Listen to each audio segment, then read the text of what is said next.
Friends, welcome to Shekhar media. Friends, Nara Chandrababu Naidu బహుశా ఈ పేరు చెప్తే ఆంధ్రప్రదేశ్లో తెలియని వాళ్ళంటూ ఎవరు ఉండరు. రాజకీయ నాయకుడు, ఆంధ్రప్రదేశ్ మాజీ ముఖ్యమంత్రి. రాజకీయ నాయకుడు, ఉమ్మడి ఆంధ్రప్రదేశ్ రాష్ట్రానికి 13వ ముఖ్యమంత్రి. అతను తెలంగాణ ప్రత్యేక రాష్ట్రంగా విడిపోయిన తర్వాత ఆంధ్రప్రదేశ్ను నవ్యాంధ్ర రాష్ట్రానికి మొట్టమొదటిగా 2014 నుంచి 2019 వరకు, ముందు 1994 నుండి 2004 వరకు ఉమ్మడి ఆంధ్రప్రదేశ్ రాష్ట్ర ముఖ్యమంత్రిగా పనిచేశాడు. 2004 నుండి 2014 వరకు ఆంధ్రప్రదేశ్ రాష్ట్ర శాసనసభలో ప్రతిపక్ష నాయకుడిగా ఉన్నాడు. అతను ప్రస్తుతం తెలుగుదేశం పార్టీకి జాతీయ అధ్యక్షునిగా వ్యవహరిస్తున్నారు. అతను ఇండియా టుడే నుండి IT Indian of the millennium, the economics Times నుండి బిజినెస్ పర్సన్ ఆఫ్ ద ఇయర్గా, టైమ్స్ ఆసియా నుండి South Asian of the year, ప్రపంచ ఎకనామిక్స్ ఫోర్స్ డ్రీమ్ క్యాబినెట్లో సభ్యుడు వంటి పురస్కారాలతో పాటు అనేక పురస్కారాలు పొందాడు. అతను ఆంధ్రప్రదేశ్ రాష్ట్ర రాజకీయాల్లోనే కాకుండా భారతదేశ రాజకీయాల్లో ప్రముఖ పాత్ర వహిస్తాడు.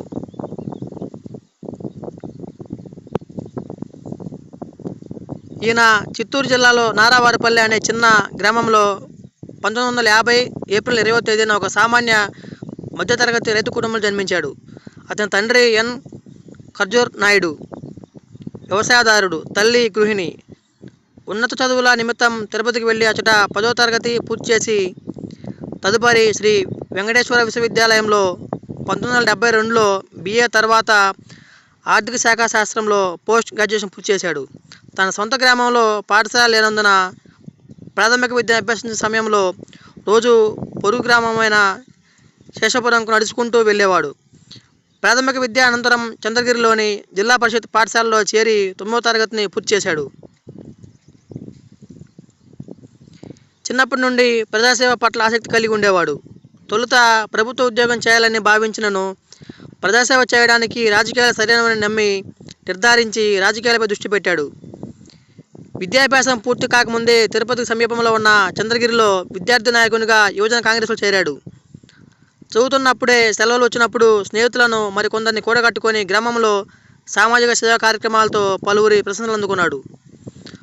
1975లో భారతదేశంలో ఎమర్జెన్సీ విధించిన సమయంలో అతను యువజన కాంగ్రెస్ అధ్యక్షుడు సంజీవ్ గాంధీకి సన్నిహిత మద్దతుదారునిగా ఉన్నాడు. శ్రీ వెంకటేశ్వర విద్యాలయంలో చంద్రబాబు నాయుడు ప్రతిభ, రాజకీయ వ్యూహ చరిత్ర బయటపడింది. తరువాత శాసనమండలి ఎన్నికలలో పట్టభద్రుల నియోజకవర్గానికి పోటీ చేయాలని ఆసక్తి చూపి నామినేషన్ వేసినను స్థానిక నేతల కారణంగా విరమించుకోవాల్సి వచ్చింది. చంద్రబాబు నాయుడు 1978లో చంద్రగిరి శాసనసభ నియోజకవర్గం నుండి భారతీయ కాంగ్రెస్ అభివృద్ధిగా పోటీ చేసి గెలుపొందాడు. ఆంధ్రప్రదేశ్ శాసనసభ సభలో సభ్యుడైనాడు. కాంగ్రెస్ పార్టీలో 20% కోటా సీట్లను యువజన విభాగానికి ఇవ్వబడినందున అతనికి ప్రయోజనం చేకూరింది. కొంతకాలం రాష్ట్ర చిన్న తరహా పరిశ్రమల అభివృద్ధికి సంస్థ డైరెక్టర్గా పనిచేశాడు.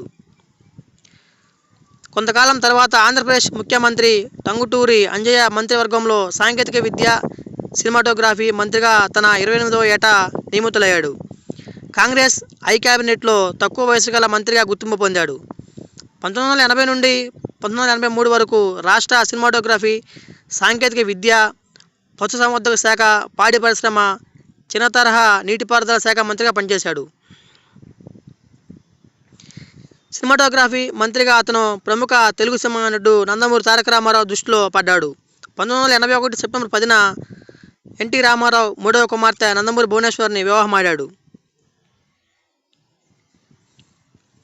నందమూరి తారక రామారావు తెలుగుదేశం పార్టీని 1982 మార్చి 29 ప్రారంభించాడు. అప్పటి వరకు రాష్ట్రాన్ని ఏకముఖంగా పాలిస్తున్న కాంగ్రెస్ పార్టీకి ప్రత్యామ్నాయముగా ఒక ప్రాంతీయ పార్టీ ఉండాలనే ఆశయంతో స్థాపించాడు. ఎన్టీఆర్ రాజకీయ పార్టీ తెలుగుదేశం పార్టీ స్థాపించినప్పటికీ చంద్రబాబు నాయుడు అందులో చేరలేదు. పార్టీ ఆదేశిస్తే మామపై పోటీ సిద్ధమంటూ ప్రకటించి అందరిని ఆశ్చర్యపరిచాడు. 1983 అసెంబ్లీ ఎన్నికల్లో తెలుగుదేశం పార్టీ ఆంధ్రప్రదేశ్ శాసనసభలో అత్యధిక సీట్లు కైవసం చేసుకుంది.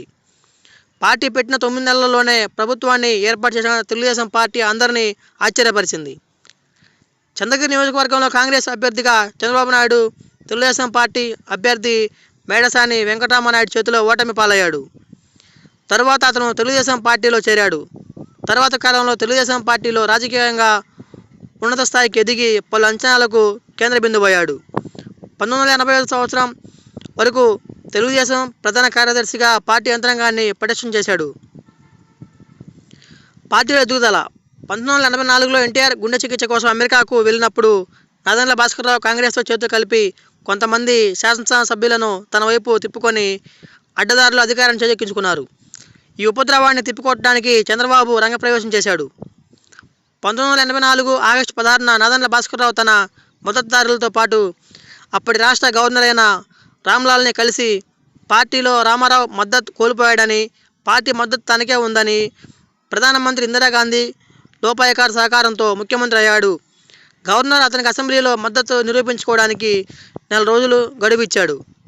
ఆ సందర్భంలో చంద్రబాబు నాయుడు తెలుగుదేశం పార్టీ శాసనసభ సభ్యులతో భారత రాష్ట్రపతి ఎదుట పెరేడ్ నిర్వహించి రాజకీయ నైపుణ్యాన్ని ప్రదర్శించాడు. భాస్కర్రావు శాసనసభలో మద్దతు కూడగట్టుకోలేకపోయాడు. ఫలితంగా సెప్టెంబర్ 16న భాస్కర్రావు ముఖ్యమంత్రిగా వైదొలిగాడు.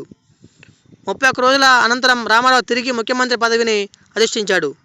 తన అల్లుడు చేసిన యుక్తికి ఆకర్షితుడైన రామారావు చంద్రబాబు నాయుడిని తెలుగుదేశం పార్టీ ప్రధాన కార్యదర్శిగా పదవినిచ్చాడు. భాస్కర్రావు తిరుగుబాటు ప్రయత్నం తర్వాత చంద్రబాబు తెలుగుదేశం పార్టీలో ప్రముఖ ముఖ్యమైన పాత్ర వహించాడు. అప్పుడు ఎన్టీ రామారావు ముఖ్యమంత్రిగా ప్రమాణ స్వీకారం చేశాడు. అప్పుడు జరిగిన ఎన్నికలలో కుప్పం నుండి ఎన్నికై ప్రభుత్వంలో ఆర్థిక రెవెన్యూ శాఖల మంత్రిగా చంద్రబాబు నాయుడు పనిచేశాడు. 1989 ఎన్నికల్లో పార్టీకి ప్రభుత్వం ఏర్పాటు చేయడానికి తగినంత మెజార్టీ లేకపోవడంతో ప్రతిపక్ష హోదాతో శాసనసభలో అడుగుపెట్టిన ఎన్టీఆర్ ప్రకటించడంతో నాయుడు శాసనసభలో తెలుగుదేశం తరపున ప్రతిపక్ష నాయకుడిగా వ్యవహరించారు. 1994 ఎన్నికలలో తెలుగుదేశం పార్టీ మళ్లీ విజయం సాధించింది. ఎన్టీ రామారావు ముఖ్యమంత్రి అయ్యారు. తెలుగుదేశం పార్టీలో ఎన్టీఆర్ భార్య లక్ష్మీపార్వతి జోక్యం పెరగడంతో పార్టీ వ్యవస్థాపకుడైన మామపై తిరుగుబాటు చేశాడు. తెలుగుదేశం శాసనసభ్యుల మద్దతు కూడగట్టుకొని ఎన్టీఆర్ను అధికారం నుంచి దించి అతను 1995 సెప్టెంబర్ 1న ముఖ్యమంత్రి పీఠం ఎక్కాడు. 160 మంది ఎమ్మెల్యేలు ఎన్టీఆర్పై అవిశ్వాసం ప్రకటించడంతో ఆయన స్థానంలో చంద్రబాబు నాయుడు ముఖ్యమంత్రిగా అయ్యాడు. అతని రాజకీయ చాతుర్యం దేశ రాజకీయాలనే సంచలనం కలిగించింది. 1989 అసెంబ్లీ ఎన్నికల్లో చంద్రబాబు కుప్పం శాసన నియోజకవర్గం నుంచి పోటీ చేసి 50,098 ఓట్లు సాధించి శాసనసభ సభ్యుడిగా ఎన్నికయ్యాడు.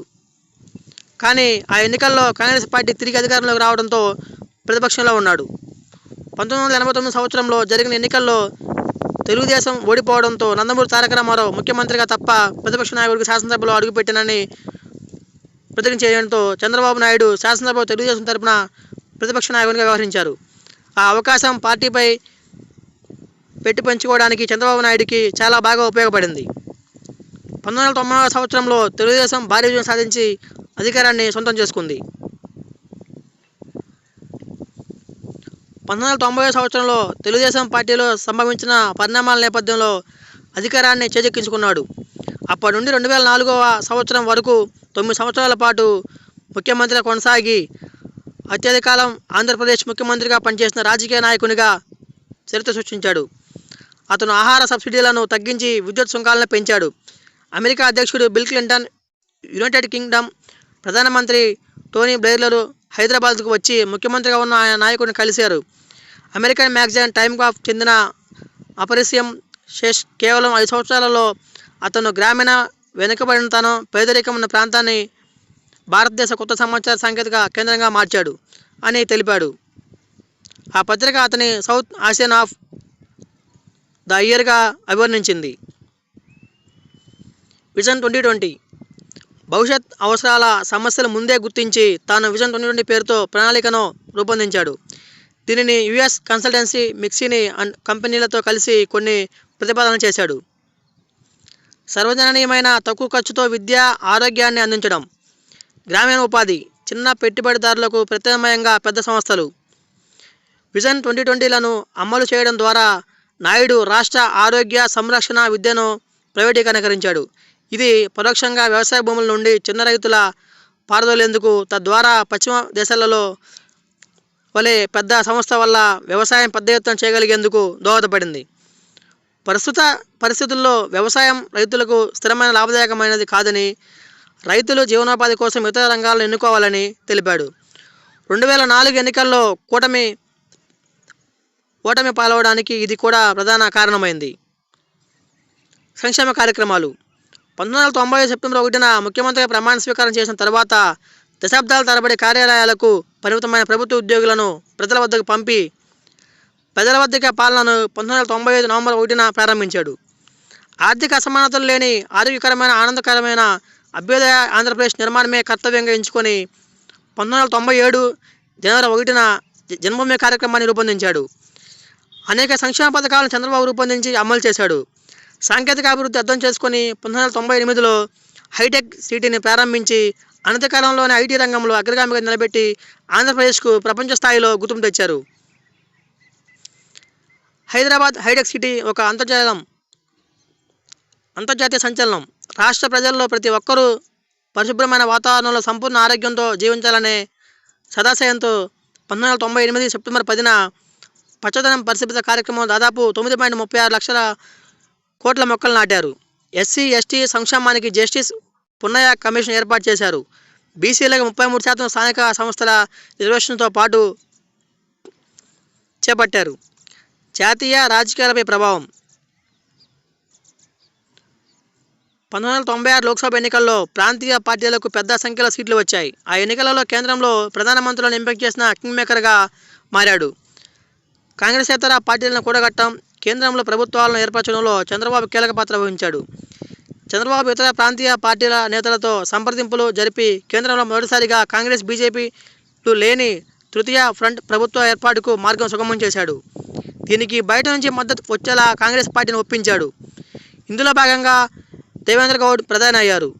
ఆ తర్వాత దేవేంద్ర గౌడ్ని మార్చాలని కాంగ్రెస్ పట్టుదల పట్టడంతో తదుపరి ప్రధానిగా ఐకే గుజ్రాల్ ఎంపికలో చంద్రబాబు ప్రముఖ పాత్ర పోషించాడు. ఈ రెండు సందర్భాల్లో వామపక్షాల ఇతర ప్రాంతీయ పార్టీలను ఐక్యంగా ఉంచడానికి జాతీయ కన్వీనర్గా చంద్రబాబు బాగా శ్రమించాడు. ఆ 2 సార్లు చంద్రబాబు దానిని ప్రధాని చేయాలని అంటూ ఆయా పార్టీలు ప్రయత్నించాయి. కానీ సొంత బలం లేకుండా మరెవరి మద్దతుతో పదవి తీసుకుంటే ఎక్కువ కాలం ఉండలేమని గుర్తించి సున్నితంగా నిరాకరించాడు. 1999లో లోక్సభ మధ్యంతర ఎన్నికల్లో బీజేపీతో కలిసి పోటీ చేసి 29 ఎంపీ సీట్లు సాధించి బీజేపీకి మద్దతు ఇచ్చింది. 1999 శాసనసభ ఎన్నికలలో తెలుగుదేశం పార్టీ ఘన విజయం సాధించింది. రాష్ట్ర శాసనసభలో 294 సీట్లకు గాను 180 సీట్లు పొందింది. కేంద్రంలో బీజేపీ ఆధ్వర్యంలో లేని ఎన్డీఏ సంకీర్ణ ప్రభుత్వం రెండవ అతిపెద్ద పార్టీగా అవతరించింది. ఎన్డీఏకి 2004 వరకు చంద్రబాబు జాతీయ కన్వీనర్గా ఉన్నాడు. అతను ముఖ్యమంత్రిగా రెండవసారి ప్రమాణ స్వీకారం చేశాడు. 2000 ఏప్రిల్ అక్టోబర్ మధ్య నీరు మీరు కార్యక్రమాన్ని మొదలుపెట్టి భూగర్భ నీటి మట్టం పెంపుదలకు పాటుపడ్డారు. రైతు బజార్ల ఆవిర్భావం రాష్ట్ర చరిత్రలోనే ఒక నూతన అధ్యాయంగా మారింది. ప్రధానంగా నగరాలు విదేశీ పెట్టుబడులకు ప్రత్యేకంగా information technology, biotechnology, health care, వివిధ అవుట్సోర్సింగ్ సర్వీస్ వంటి ముఖ్య విభాగాలపై దృష్టి పెట్టడం ద్వారా ఆంధ్రప్రదేశ్ రాష్ట్ర అభివృద్ధి కోసం చేసిన తన ప్రణాళికపై చర్చించాడు. తన లక్ష్య సాధన కోసం అతను బెంగళూరులో హైదరాబాద్ నినాదాన్ని ఇచ్చాడు.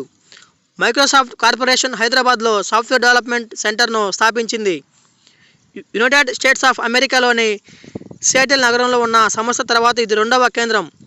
నాయుడు ఇతర ఐటీ కంపెనీలకు IBM, Dell if computer associated and Oracle హైదరాబాద్లో నిలబడడానికి ప్రోత్సాహించాడు. హైదరాబాద్లో పెట్టుబడులు పెట్టడానికి గ్లోబల్ సీఈఓలను ఒప్పించేందుకు కృషి చేశాడు. అతని పదవీ కాలంలో చివరిలో 2003-2004 ఆర్థిక సంవత్సరంలో హైదరాబాద్ నుండి సాఫ్ట్వేర్ ఎగుమతులు $1 బిలియన్ చేరుకున్నాయి. ఇది దేశంలో 4వ అతిపెద్ద ఎగుమతిగా నగరంగా మారింది. 2013-14లో ఎగుమతులు 10 రెట్లు పెరిగాయి. దీని ఫలితంగా హైదరాబాద్ ఐటీ అండ్ ఐఐటీస్ రంగాలలో 3,20,000 మందికి ఉపాధి లభించింది. రాష్ట్రపతి ఎన్నికల్లో పాత్ర. రాష్ట్రపతి దళిత వర్గానికి చెందిన నారాయణ్ ఎంపికకు చంద్రబాబు చొరవ తీసుకున్నాడు. ఆయన తర్వాత ముస్లిం వర్గానికి చెందిన వారికి రాష్ట్రపతి పదవి ఇవ్వాలని వాజ్పేయి భావించాడు. ఆ సమయంలో శాస్త్రవేత్తగా ఉన్న అబ్దుల్ కలాం పేరును చంద్రబాబు ప్రతిపాదించాడు.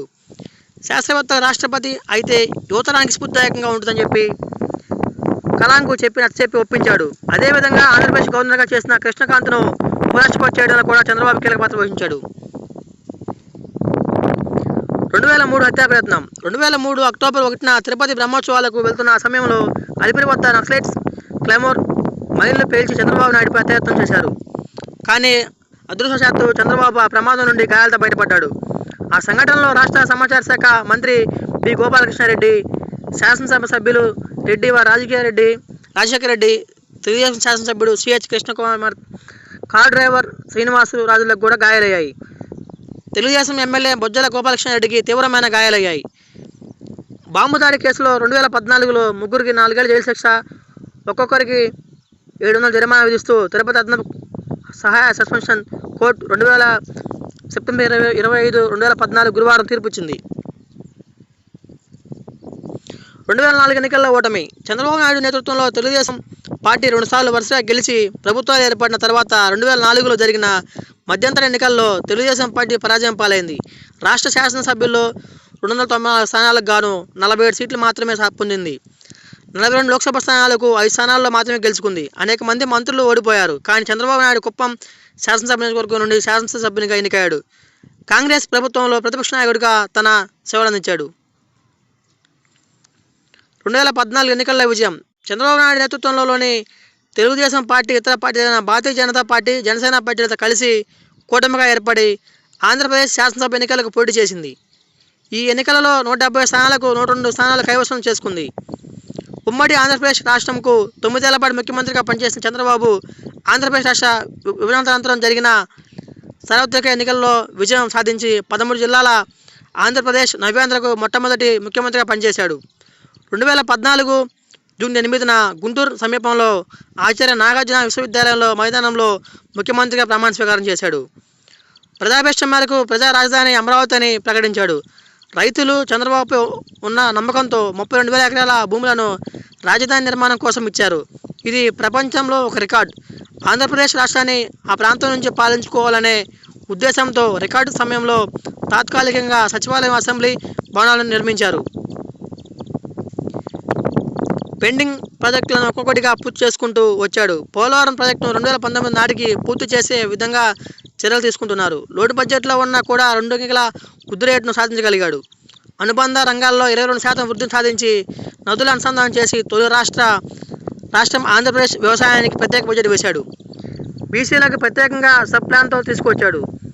నవ్యాంధ్రప్రదేశ్ 2022 నాటికి దేశంలో 3వ అగ్రగామి రాష్ట్రంగా, 2029 నాటికి దేశంలో నెంబర్ 1 రాష్ట్రంగా, 2050 నాటికి ప్రపంచంలోని అత్యుత్తమ రాష్ట్రంగా రూపొందించాలని చంద్రబాబు సంకల్పం.